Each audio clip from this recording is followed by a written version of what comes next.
애청자 여러분 안녕하십니까? 오늘은 중동의 알프스라고 불릴 만큼 아름다운 자연 경관을 이루고 또 성경에 자주 나오는 백향목의 상징의 나라 레바논에서 전문인 사역을 하시는 우리 장 선생님을 모시고 KCBS 651번째 줌으로 초대석에 모시도록 하겠습니다.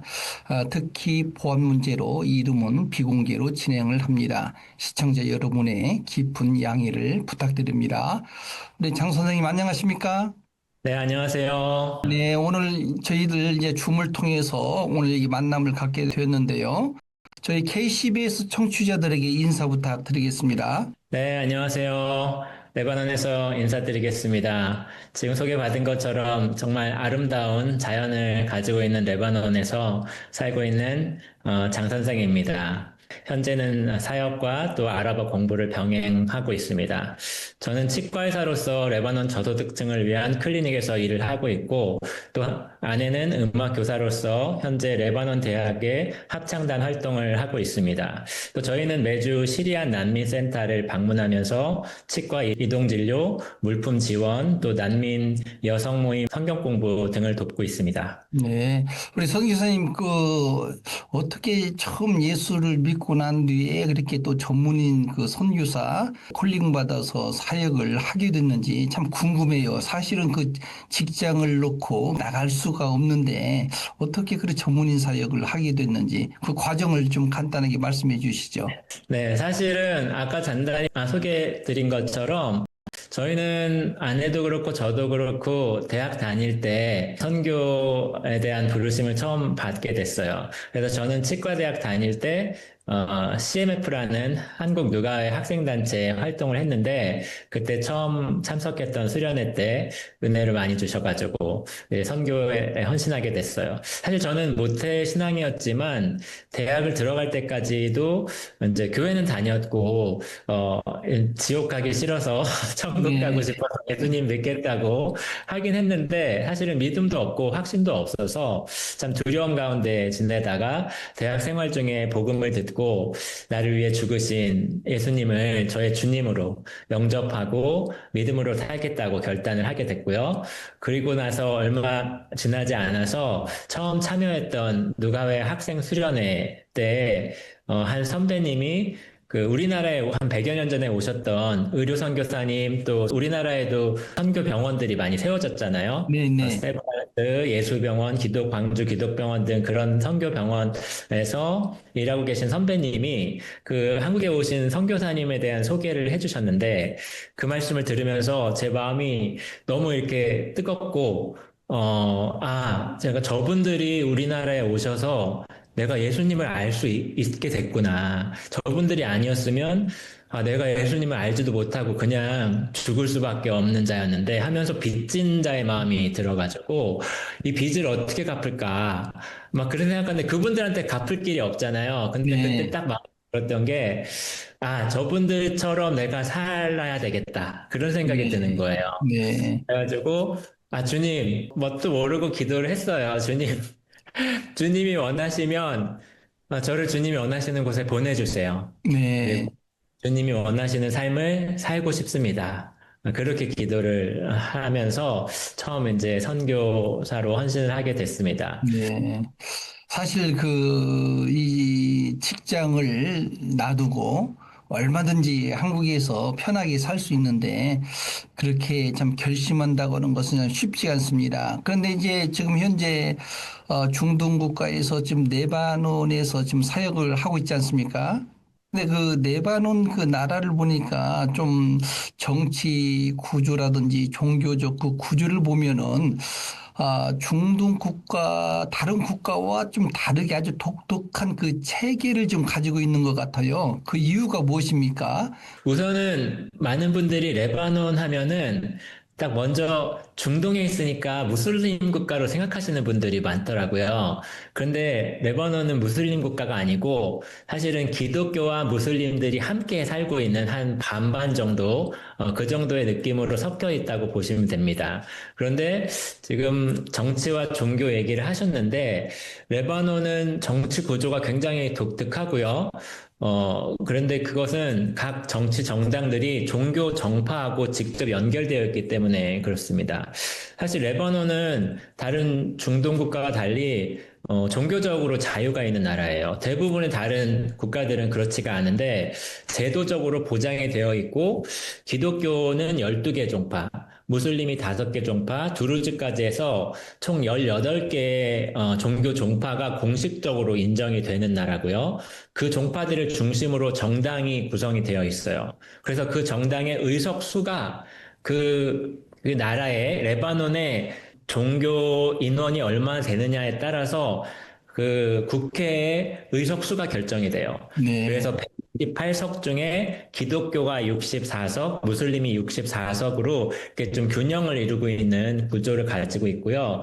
특별히 처음에 이게 생길 때 그런 여러 종파들이 갈등이 많이 생겨서 내전이 생기지까봐 그런 걸 우려해가지고 그런 서로 견제하고 그럴 균형을 맞출 수 있는 구조를 만들기 위해서 그때 프랑스가 지배하다가 이렇게 나라가 독립할 때 외부에서도 그런 거를 요청을 했고 또 레바논 국민들도 그리고 국민의 합의가 있었어요. 그래서 네. 그렇게 하자 해가지고 시작된 게 대통령은 마론파 기독교 그리고 총리는 순니파 그리고 국회의장은 시아파에서 되도록 법으로 정해놨어요. 그래서 네. 지금도 대통령은 무조건 마론파 기독교야만 대통령이 될 수가 있는 좀 특이한 나라고요. 또 근데 그런 합의로 잘 이렇게 균형을 이루려고 시작을 했는데 막상 그 견제하자 못해서 서로 거부권을 행사하면서 자기네 정당에 유익이 되지 않는 사람은 뽑지 않으려고 하니까 여기 몇 년 전에도 대통령이 없이 2년 몇 개월 동안 대통령을 뽑지를 못했어요. 그건 네. 서로 원치를 않아서 이제 그런 복잡한 일들도 많이 생겼습니다. 네. 사실 그 레바논 뭐 여러 가지 성경적으로도 볼 때 야가서에서도 나오지 않습니까? 뭐 신부의 향기를 그 네. 레바논의 향기다. 참 여러 그 중요한 그 의미도 가지고 있는데 지금 현재 그 전문의 사역하면서 좀 어떤 사역을 그곳에서 그렇게 하고 있는지 또 어떤 방법으로 복음의 통로가 되고 있는지 좀 말씀해 주시기 바랍니다. 저는 현재 두 가지 사역을 메인으로 하고 있는데요. 첫 번째는 저는 베이루트에 거주를 하고 있는데 레바논 수도 베이루트 쪽에 거주하면서 한 10여 년 전에 한국 선교사님이 세운 시리아 난민들을 위한 그 자선병원 체리티 클리닉이 있어요. 예. 근데 그 병원은 처음에는 시리아 난민들을 위해서 설립이 됐는데 이후에 이제 현지 레바논 NGO에 이양되면서 현재는 레바논 저소득층을 위한 병원으로 역할을 하고 있습니다. 그래서 외부 병원보다는 좀 저렴하게 진료비는 좀 받긴 하지만 좀 저렴하게 진료를 해주는 병원에서 제가 진료를 하면서 그 병원은 이제 기독교 NGO에서 하는 병원이라 누구나 이 병원은 이제 크리스찬들이 하는 병원이라는 걸 알아요. 알고 오는 거예요. 그래서 제 병원에서는 직접적으로 막 복음을 전한다기보다는 오면은 이제 여기저기 말씀도 붙어 있고 성경도 가져갈 수 있게 다 배치가 돼 있고 저는 환자를 친절하고 정말 성실하게 환자를 보는데 우선은 병원에서는 집중을 하고 있고요. 두 번째는 난민센터 사역인데 음. 저희가 여기서 한 1시간 반 정도 거리에 있는 난민센터를 매주 한두 번씩 방문을 하고 있어요. 그래서 정기적으로 치과 이동 진료를 하고 또 난민들에게 물품 지원을 하고 있습니다. 그래서 또 작년에는 수술이 필요한 환자들 한 6명, 7명 정도를 선별해서 수술을 받을 수 있도록 수술비 지원을 하기도 했고요.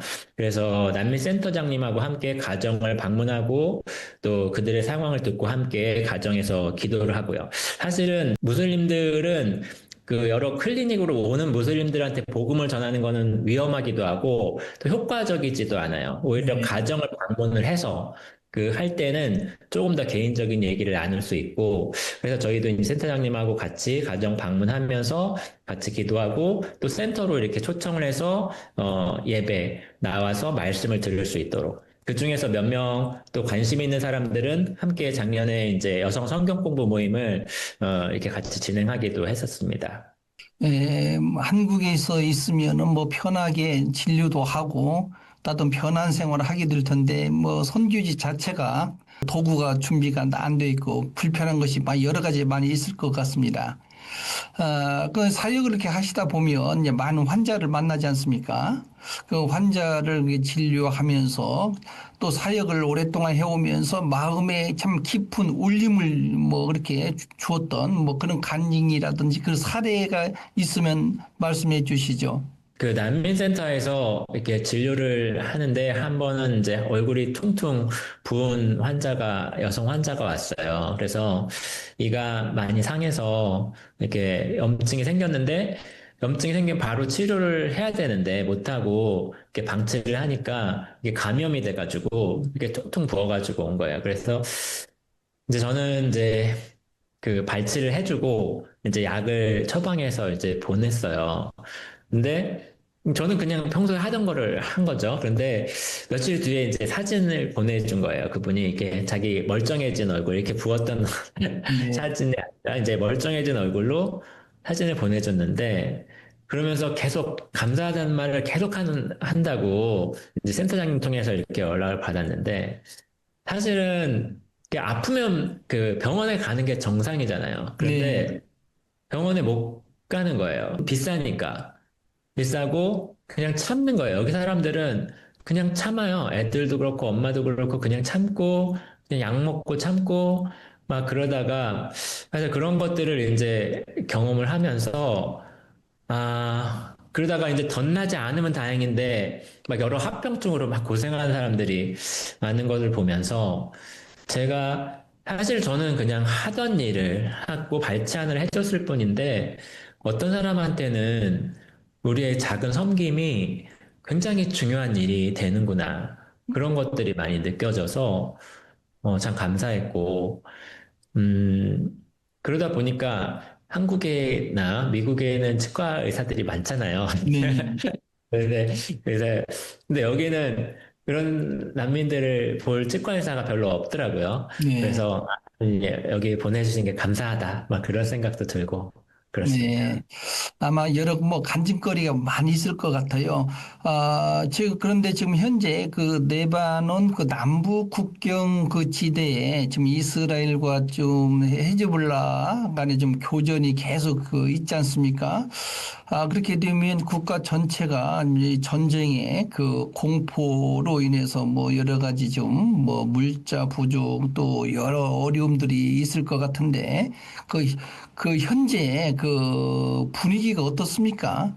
우선, 국가 전체가 전쟁의 공포에 있지는 않는다는 말씀을 먼저 드려야 될 것 같아요. 왜냐하면 여기가 이제 이 상황을 말씀드리려면은 조금 부연 설명이 필요한데, 레바논이 지금 이스라엘과 레바논이 전쟁을 하는 게 아니고 이스라엘이 헤즈볼라를 공격하고 있다고 보시는 게 더 맞거든요. 예. 그런데 이제 아까 말씀드렸지만 레바논엔 여러 종파들이 같이 살고 있는데 아무래도 같은 종파 사람들끼리 모여서 살다 보니까 어떤 지역은 기독교 마을, 어떤 지역은 시아파, 헤즈볼라 마을 이런 음, 지역들이 계속 형성이 되는 거예요. 물론 섞여 있기도 하지만 이게 인원이 그렇게 형성이 되다 보니까 여기도 지금 공격받는 지역이 딱 정해져 있어요. 네. 그래서 지금 한국에서 부모님도 그렇고 많은 분들이 걱정을 당장 왜 안 나오냐 막 이렇게 걱정을 하시는데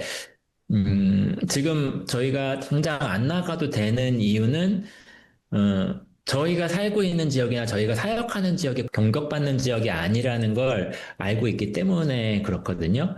그래서 정말 레바논은 지금 현재 두 나라가 같이 살고 있는 것 같아요. 네. 공격받는 지역에 사는 사람들, 공격 안 받는 지역에 사는 사람들.